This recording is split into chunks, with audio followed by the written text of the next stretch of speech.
Les, Es más, ni saludemos. listo, eso va a Bueno, quedar en el hola. podcast. Vamos a presentar un podcast con respecto a todos los libros que nos tocaron. A mí, que soy Sebastián Galvis, a Angie, a Juan Esteban y a Juan Manuel. Entonces, comencemos. Eh, ¿Quién quiere presentar su libro? Bueno, yo empiezo. Mi libro es La Historia de la moda, enfocado en la Edad Media hasta la actualidad. Y de eso es lo que les quiero hablar el día de hoy. Un libro bastante interesante. Yo quiero seguir. Mi libro es sobre la historia de la ropa interior femenina, que tiene mucha relación pues también con el contenido del libro de Angie. Y pues está, el autor es Lola Garraón y pues nos va a hablar más o menos como de los inicios pues de estas prendas y las luchas que han tenido las mujeres a lo largo del tiempo por culpa de estas prendas. Uy, Perfecto. fuerte. Juan Bueno, Manuel. mi libro es de Dale Carnegie. Su título es Cómo disfrutar de la vida y del trabajo. Este libro lo realizó él con dos de sus grandes éxitos, sacando las palabras más claves, que fue uno de los libros Cómo ganar amigos e influir sobre las personas, y otro Cómo suprimir las preocupaciones y disfrutar de la vida. Perfecto. Uy, eso está interesante. Listo. Mi libro se llama Ender's Game o El juego de Ender. Un libro que es muy conocido y aclamado por haber ganado muchos premios. Es un libro de ciencia ficción enfocado en justamente como es de ciencia ficción en un futuro distópico donde la humanidad ha tenido diversas guerras con una especie alienígena. La cosa es que llega un punto en que, por así decirlo, los que gobiernan el mundo, los adultos, buscan una manera como que ya de erradicar este conflicto, porque ha llegado múltiples veces a casi la extinción de la humanidad. Entonces lo que hacen es coger un grupo de niños, entrenarlos para la guerra y hacer de que vayan y se maten con esos alienígenas, pero de una manera hasta un poquito cruel, porque es en base a manipulación. Incluso el protagonista sucumbe a manipulación que le dieron muchos adultos y todo eso, diciéndole que era el elegido, de que él iba a acabar con esta guerra y todo eso, y al final sí terminó haciéndolo, pero a costa de prácticamente como que obligarlo y hacer cosas que realmente no quería. Entonces, pues, ajá, ya. Fuerte, fuerte. Bueno, para seguir, pues cada uno como que elaboró una serie de preguntas referente a lo que se trataba su libro. Entonces, empecemos. Si quieres, podemos comenzar con el libro de Angie, ¿está bien? ¿Está bien? Ok, entonces una pregunta que te haría es, ¿cómo ha evolucionado la moda desde sus orígenes medievales hasta la consolidación de la alta costura? Uy, muchachos, fuerte. Entonces, lo primero es que la historia de la moda, o lo que se conoce, arranca desde la Edad Media. Entonces, desde eso fue que se empezó a conocer pues el término como tal de la moda. Se sabe que pues inició por allá en el siglo 8 9 aproximadamente, cuando la ropa servía para distinguir los estatus. En este caso, digámoslo así, la corte, la alta sociedad vestía siempre como con sedas, con pieles, siempre como con textiles muy costosos. Esto hacía como que se diferenciara un poquito de...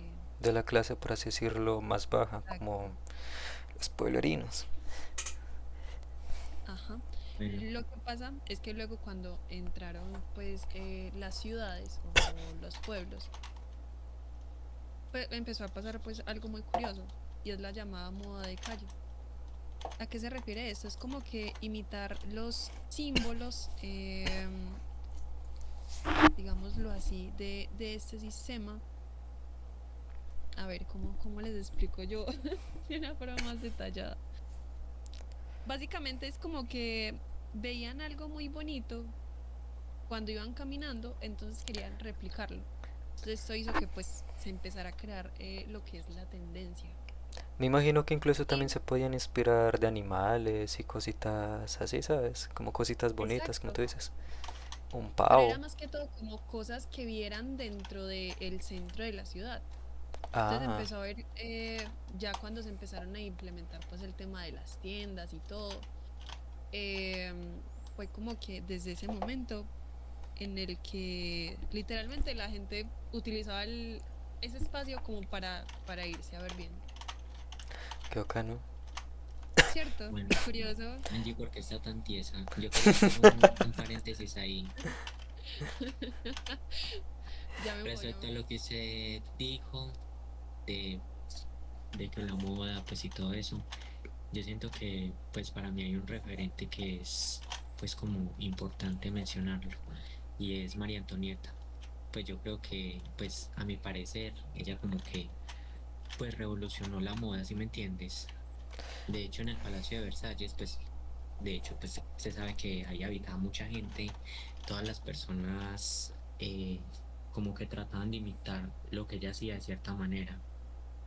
Entonces yo Sí, siento que desde esa parte es como que pues ella como que impulsó bastante la moda pues en esa época y pues hasta ahorita en la actualidad como que es icónica, ¿sí me entiende? Como que Es muy todavía sigue icónica. siendo pues imagen de referencia, pues y exacto. como que no pasa de moda.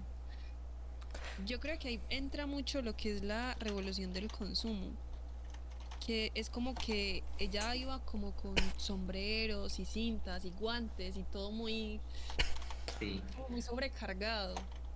Y eso era como que la intención de ese tipo de moda que se veía en ese entonces, Oiga, porque el lema era como que yo soy lo que consumo. oiga, pero eso ya prácticamente hasta yo lo podría extrapolar. Era como el influencer de la Edad Media. O sea, Literalmente. sí, todo lo que hacía digámoslo la así. gente lo seguía.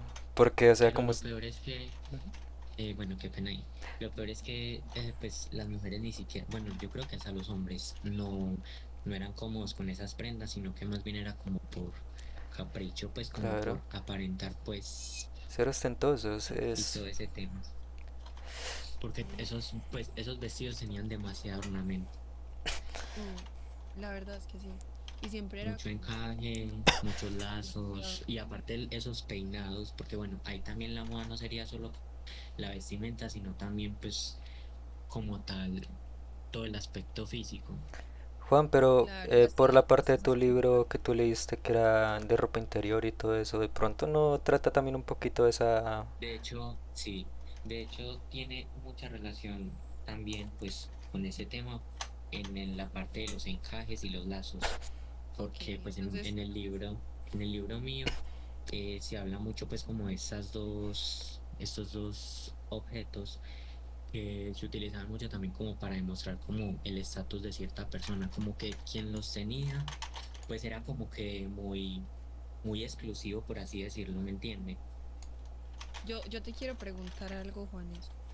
Dime. ¿Este instrumento como tal, la lencería, sexualizaba a las mujeres? Bueno, pues como tal, si sexualizaba a las mujeres, pues por parte obviamente de los hombres, aunque pues quien quita que haya una mujer que le gusten las mujeres, mentiras, pero entonces Siempre existe. eh, sí los sexualizan, pero o sea, las mujeres no los utilizaban como para provocar, ¿sí me entienden? O sea, Ellas es pues los usan como volviendo porque, otra vez a lo de la tendencia, ¿cierto? O sea, era más por es tendencia que, que por... O sea, que sí, porque ellos querían. O sea, pero es que ahí hay como una oposición porque, bueno, ¿cómo diría cuando algo es muy, no sé, como contradictorio? Porque, o sea, esos, pues anteriormente sí se usaba también como con el fin de como que darle placer sexual a los hombres, pues como entre las parejas, ¿sí me entiende? ujú. O sea, o sea, porque, pues, por ejemplo, la lencería, pues también es usada, pues, ya sabemos para qué, pues, muchas veces no se usa como una prenda que tú vas a usar en tu día a día, sino que se va a usar, pues, también como pues Oiga, para ese tema sexual. ahí ya me entró también una duda, aunque bueno, yo no, yo no sé si tendrá respuesta o qué, pero digamos que para los hombres, al menos para esa edad, o sea, la edad media, también tendrían tipo de lencería o algo así. Eh, No, es que, Era como unos calzones greguescos, por decirlo así. Eran como Dios. una especie, los primeros calzoncillos de la historia. Esos sino son. que es que como tal, o sea, las mujeres, por ejemplo, bueno, en el siglo XVIII, o sea, Rococó, Ujú, pues ellas eran como las que tendían más como a mostrar este tipo de cosas más interiores, ¿me entienden?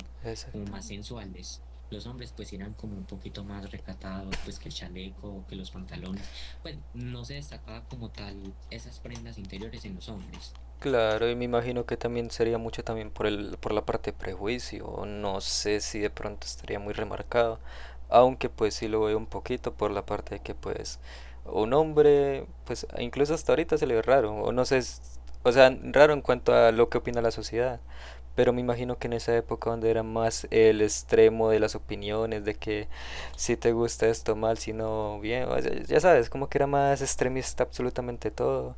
Se veo más que de pronto, incluso pudiese haber gente que de pronto sí quería o lo que sea, porque pues, ajá, al fin y al cabo son prendas que resaltan, pero nunca quisieron hacer algo realmente con respecto a eso o algo así.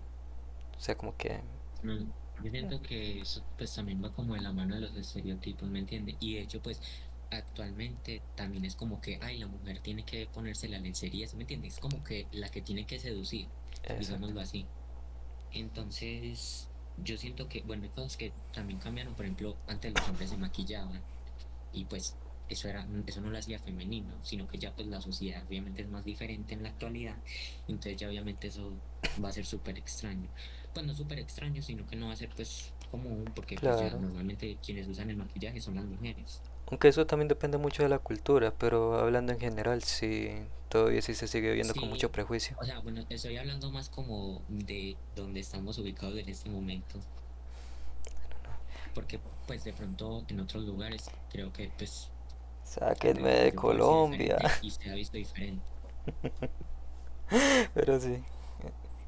¿Ustedes Y... sabían que en ese entonces Ujú. había una sola persona que confeccionaba para toda una sociedad? Una No sola podían persona. usarlo una sola persona. ¿Cómo es posible? Sí, Pero imagínate. o sea, una sola persona, pero ¿para cuántos? O sea, literalmente para Pues es todos. que, básicamente, porque era como que esa persona es la que vamos a autorizar para que nos haga todo. Pero o sea, era el que hacía los diseños. Sí, todo. Es que el mismo que Dios. hacía los diseños era el que creaba. Hey, hey. Ahí entra algo muy curioso sobre lo laboral. Entonces ya vendría como tal, como el libro de Juan Manuel de la Mano. Entonces se me ocurrió una pregunta y le quiero preguntar a Juan Manuel. ¿Qué habilidad plantea el libro para evitar la fatiga y la preocupación en lo laboral? Bueno, muchachos, pues aquí el escritor plantea cuatro habilidades, las cuales consisten en, uno, despejar de la mesa de trabajo todo papel que no se refiere en cuanto al problema pues inmediato que va a resolver, ¿cierto? La segunda es hacer las cosas según el orden de su importancia. La tercera, cuando tenga un problema, eh, resuélvalo inmediatamente. Pues siempre y cuando tenga las soluciones a su mano. Y la última es aprender a organizar y delegar delegar, espera, aprender a organizar, delegar y supervisar. Claro que la cuarta se complementa básicamente aplicando las tres. O sea, esa habilidad se adquiere poco a poco que va practicando las tres primeras habilidades que les dije. Porque en la primera, cuando él dice que despeje todo papel que no se refiere al problema, él está como enfatizando y hay que ser muy claros ahí, que una persona es más eficaz cuando impone orden como en su espacio. Yo lo tomo así, por ejemplo, cuando en mi espacio, digámoslo, personal, veo las cosas muy desorganizadas, no me hallo, no logro como estar tranquilo y eso a su vez cansa.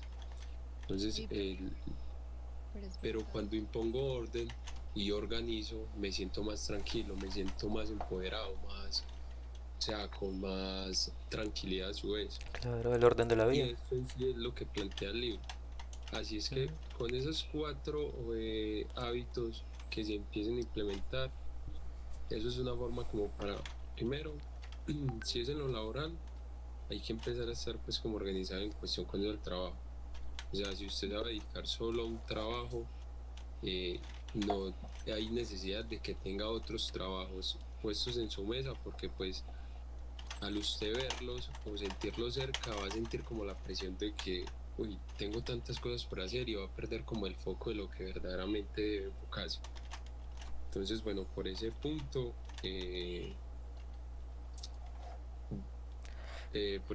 pues como del primer hábito, diría yo pues que lo veo así.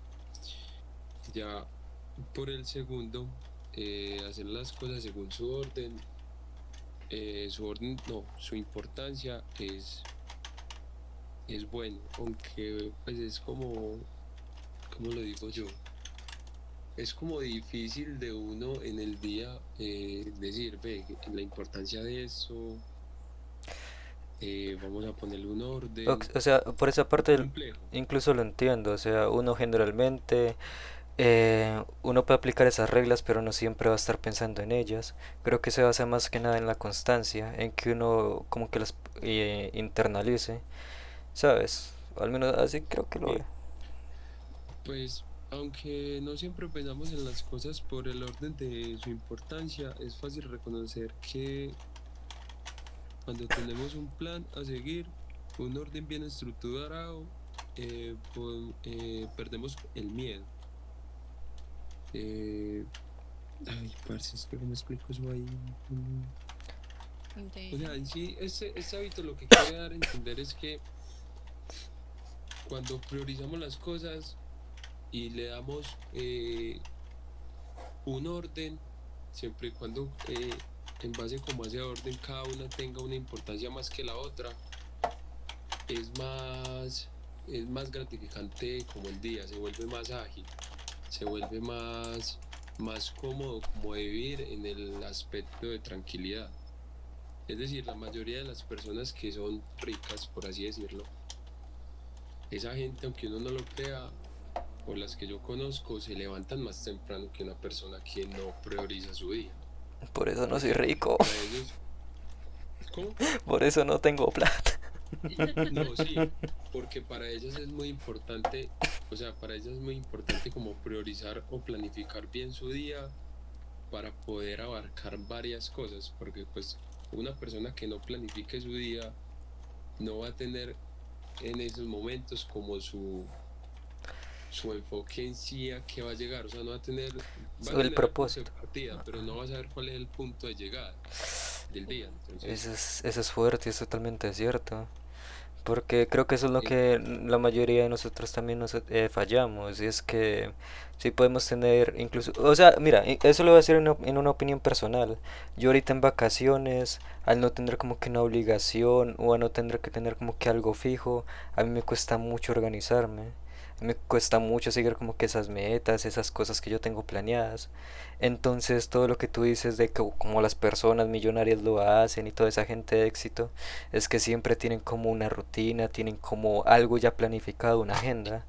Entonces, por eso seguimos por... Mentira. Pero es que, bueno, ahí yo quiero interrumpir y es que eso también sería como generalizar, ¿no? O sea, no, yo no es estoy como decir que, generalizando, solamente estoy dando como el punto de vista de que, o sea, hay un promedio muy alto de que la mayoría de personas que tienen un propósito claramente definido o quieren conseguir algo, ellos utilizan estas técnicas. Y no porque le hayan leído un libro, sino porque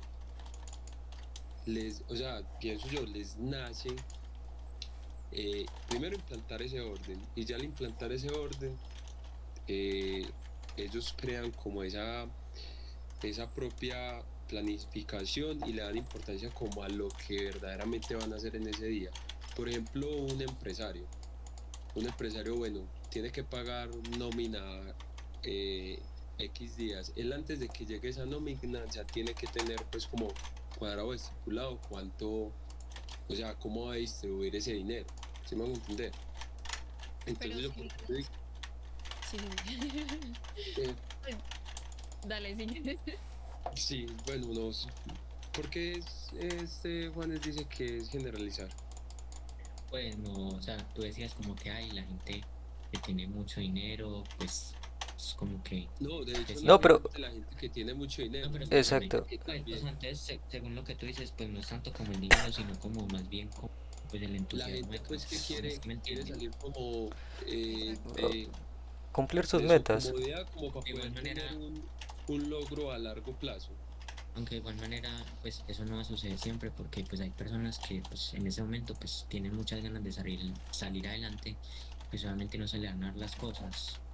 Pero yo creo que lo que quiere decir Juan Manuel es más que todo como el mantenerse enfocado en algo que tú quieras. Y el mantenerse enfocado va de la mano con, por ejemplo, yo sé que tengo que madrugar porque sé que tengo que ir a trabajar porque sé que quiero superarme a mí mismo. O quiero ir a estudiar porque sé que quiero superarme a mí mismo.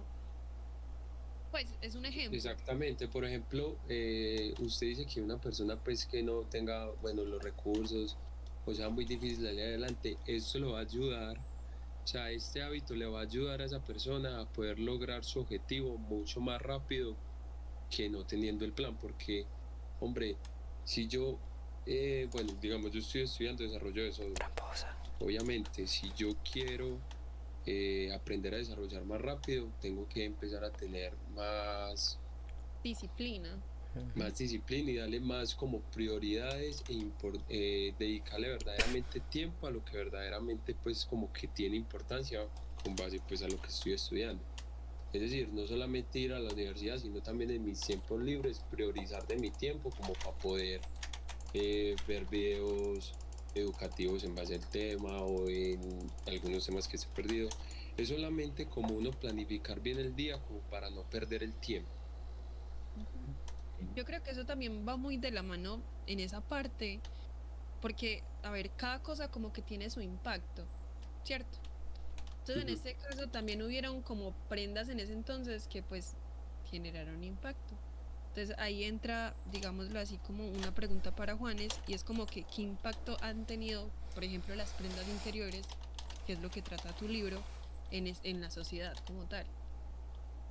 Bueno, eh, para mí, bueno, las prendas tuvieron varios impactos, la mayoría, en mi opinión, pues son muy negativos. Yo pienso que, o sea, no es culpa de la mujer, pues ellas tengan un gusto como por, pues las prendas, ¿me entiende? Pues las prendas interiores así como, no sé, o sea, si se van a utilizar para un término sexual, pues obviamente uno va a entender que, pues porque tiene pareja y todo eso. Pero yo siento que muchas veces, pues ha pasado muchas veces pues, que matan a las mujeres por cómo van vestidas. Obviamente, pues la mujer que va a tener la culpa de ese tipo de cosas. Entonces eso es más bien como pues algo muy negativo para las mujeres que pues ni siquiera es culpa de ellos. Uy, Y pues no solamente pues ha tenido como que ese impacto, sino que también, bueno, las prendas interiores pues también han ido evolucionando pues en los diseños, también han evolucionado con la arquitectura pues y demás cosas. Entonces yo siento que, o sea, las mujeres de hoy en día se están poniendo pues como luchas en las que ellas no participaron, sino que pues en el pasado pues hubieron pues como guerras, controversias pues con eso. Entonces yo siento que pues las mujeres de hoy en día están como también disfrutando cosas del pasado y se están poniendo pues también cosas del pasado, ¿me entienden? Entonces pues eso es lo que también lo hace bonito, la verdad. Bueno, uy, pero Y ahorita que estamos... Sí, dale, sigue. que bueno, yo ya quiero finalizar para ya también hablar un poquito de mi libro, que pues ya Espera, está pero serie. es- es que ahí me pareció muy curioso y el mencionar las guerras, que es lo que trata sí, tu libro. exacto, a Entonces, eso iba. te íbamos a preguntar también a ti, porque también hay preguntas para ti, de cómo crees que actúa un niño en una guerra. Eh, Eso es tan complejo, porque, a ver, en la parte de mi libro, como era lo que yo lo estaba explicando en un principio, trata como tal de una guerra, ajá, de extraterrestres y humanos y todo eso, a ver quién se mata primero, momento guerrilla, momento catatumbo. La vuelta es que incluso esta historia que yo estaba leyendo me hacía acordar mucho de lo que pasaba en nuestro país. La mayoría de personas ha vivido, bueno, seamos del campo, todo eso, ha habido que un familiar, pongámoslo un menor o lo que sea, termine en un grupo armado, termine peleando por valores que ni siquiera lo representan o algo así, termina metiéndose en una guerra que ni siquiera entiende para defender ideologías de unos adultos que generalmente están ahí es por búsqueda de poder o búsqueda de mucha avaricia y muchas pendejadas. Entonces ni siquiera es por un propósito bueno, fijo, verdadero, porque al fin y al cabo creo que la mayoría de las guerras ni siquiera tienen un propósito bueno. Y justamente, ¿qué hace un niño metido en todo eso? Un niño que tiene que ver, ¿sabes? O sea, es como que, por así decirlo, como que el personaje que menos debería estar en una guerra, pero ahí está. Y generalmente, ¿por qué pasa esto? Porque las personas con muchos intereses, bueno, la gente que está metida en esas guerras, les hace mucha falta, o al menos se les hace más fácil tener una persona con la cual puedan manipular y meterle ideologías y meterle cosas que ya sabes, lo van a volver como que 100% a favor de guerra, a favor de meterse en todo ese conflicto, prácticamente van a hacer de que la vida de ese pequeño sea 100% la guerra, y así va a ser, porque no va a tener otra perspectiva, porque para él el mundo va a ser solo eso, acabar con las demás personas y luchar por otros, y nada más, y qué decirle, aparte de que eso se escuche muy deprimente y todo eso, es una realidad que más allá de la ficción, nosotros hemos vivido mucho como país y tenemos mucha historia al respecto. Entonces, qué tristeza. Jijiji. Ah, Fuerte. otras preguntas.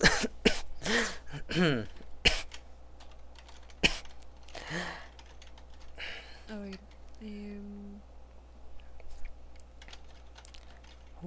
en este caso, pues también siguiendo pues con tu tema, así como teniendo en cuenta en mi caso que por ejemplo escogían a una sola persona como para trabajar para una sola sociedad, por decirlo así. En este caso, como que qué tanto puede afectar a una persona vivir con la noción como de ser elegido, como que tengo que ser yo sí o sí. Mira, esta pregunta es complicada porque tanto como pasa en la vida real, también pasa en el libro. Y es que muchas veces a la hora, por ejemplo, de a una persona quererla manipular o algo así, le van a decir, pelado, usted literalmente nació para esto, usted es el elegido, usted es el único, usted es el que puede salvarnos, usted es el que puede hacer esto. Y esto generalmente da como que una perspectiva incluso falsa de ser uno el protagonista. Y aunque suene gracioso y lo que sea, es algo muy real. Y por ejemplo, este chico en el libro se llama Ender, que en traducción incluso significaría el finalizador. Y eso tiene también, por así decirlo, como que su significado, porque así como que para hacer un spoiler, él al final del libro, casi al final, termina erradicando a toda una especie y ni siquiera fue consciente de eso, fue totalmente manipulado, y cuando lo hizo que le decían, no, pues parce, usted es el elegido, usted tenía que hacer eso. Mm, Entonces, es muy jodido, y ya como que llevándolo a un contexto real, muchas veces plantean creo que eso como que a los menores o a la gente que apenas está como comenzando, como que para... Es una técnica de manipulación directa, de decirle que no, tú eres especial, tú eres el único, tú puedes hacer esto, tú aquello, con fines muchas veces egoístas. Entonces, esto fue lo que le pasó a este chico, por ejemplo, y sé que en la vida real también pasa mucho eso, dar una perspectiva falsa de alguien que tiene un propósito más grande de lo concebido, solo para llegar a un fin que no más va a beneficiar a pocas personas. mm. Entonces, pues, más o menos de eso trata como que el libro que yo tengo. Jiji. Y ya como para dar como conclusiones respecto a esto, a mí me gustaría preguntarle a Juan Manuel como, Oh, no. ¿crees que una persona realmente puede disfrutar más la vida, más de la vida y del trabajo después de leer ese libro. Ay, muchachos, qué pregunta. Tira, no, vea. mm, Realmente hay que saber con qué propósito, qué en fin busca el lector leer el libro. Porque en sí este libro no promete fórmulas o pasos mágicos, pero sí ofrece herramientas claves y valiosas que invitan a pensar y actuar de una forma distinta. Y es ahí donde empieza el cambio que plantea el escritor, el cual sí en el lector está hacer ese cambio para probar el hecho de que realmente quiere disfrutar de la vida y su trabajo. El libro lo verá como un estudio, el cual si aplica lo que lee, es posible que lo logre.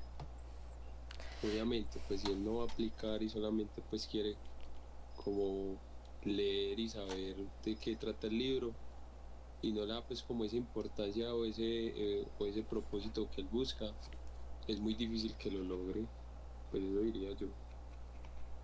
Ujú. Uy, sí. La verdad, ahí tienes toda la razón. De igual manera, muchachos, ¿alguien quiere agregar algo más? Mm, Digo que así está bien concluida. ya entonces con esto finalizamos el podcast. Muchas gracias y ya, hasta la próxima.